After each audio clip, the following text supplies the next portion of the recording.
Forgetting can be really annoying, especially when you're trying to absorb new information or learn a new skill. Now, not remembering the necessary information can lead to stress and a loss of confidence.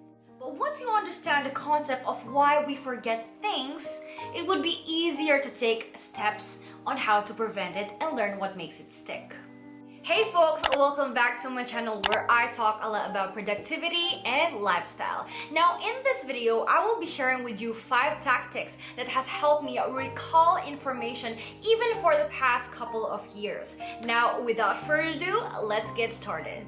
Now before getting on to the first tip, let's find out why we forget things. And I know, it's not just books, even names. Hermann Ebbinghaus, a German psychologist who conducted a research on why we forget things and how to avoid them.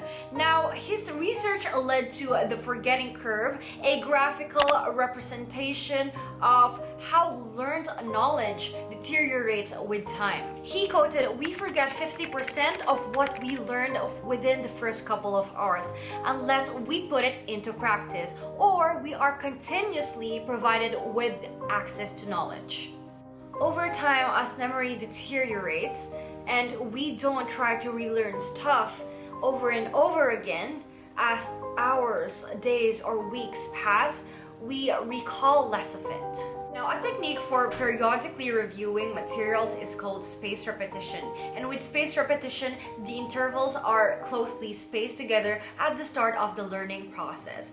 Say you study for 1 hour, and then to 4 hours, and then to 1 day. The gaps gradually extend as the content is being reviewed, from 4 days to 1 week to 2 weeks. Now there's an app that I highly recommend, and it really encourages spaced repetition, and the app is called Anki. With Anki, it has helped me tremendously learn new things to learning new languages. Richard Feynman was a Nobel Prize winning physicist who discovered the deep learning technique, which is a Feynman technique. And with the Feynman technique, it is easy for you to grasp the concept fully by trying to teach others what you learned. In addition to this, you'll be able to identify your issue spots right away, because this is the place where you either get stopped or you employ certain jargons or difficult terminologies. Now, I would like to introduce to you to one of my favorite apps, which is an all-in-one workspace where you can absolutely organize your calendar, your meetings, to content planning. Let's say I'm reading a book and I want to retain the information. I will absolutely just go back to Notion and write down takeaways of what I want to remember in the long term. That way I can always come back to the points I don't want to miss. And it's sort of like building a second brain. Now, if you're a visual person and you want to get a bird's eye view of retaining an information, you can absolutely take advantage of this app called Starlink.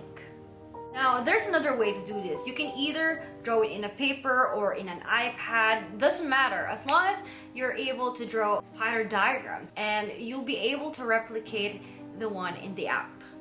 Now, there are pros and cons to using a mind map. Now, mind maps are an excellent tool to generate ideas, to brainstorm, to organize your thoughts, especially when you're in a time crunch. Given this, a mind map has some drawbacks. It can be a hassle, not enough information, and can take up a lot of work. Now with Blinkist, it summarizes everything for you in an audio version. You can do it while you're driving a car, doing the dishes. Blinkist has been my best friend when I have no absolute time in the world to, reread books and go back to chapters, when it can absolutely just summarize everything for me. This is why apps like Blinkist is very handy. You can just bring it anywhere and listen while you're out in the mall or you're on your way to school. Using these methods has allowed me tremendously to save my time, to not reread chapters when I already have summarized it. These methods has allowed me to retain more information even from books that I've read years ago. Now, if you stayed until the end of this video, comment this emoji. Make sure to subscribe down below and turn on the notification bell so you don't miss out on any of my videos. Also, make sure to check out these videos right here. I talk a lot about productivity and lifestyle. Again, thank you so much for watching, and I'll see you in the next one.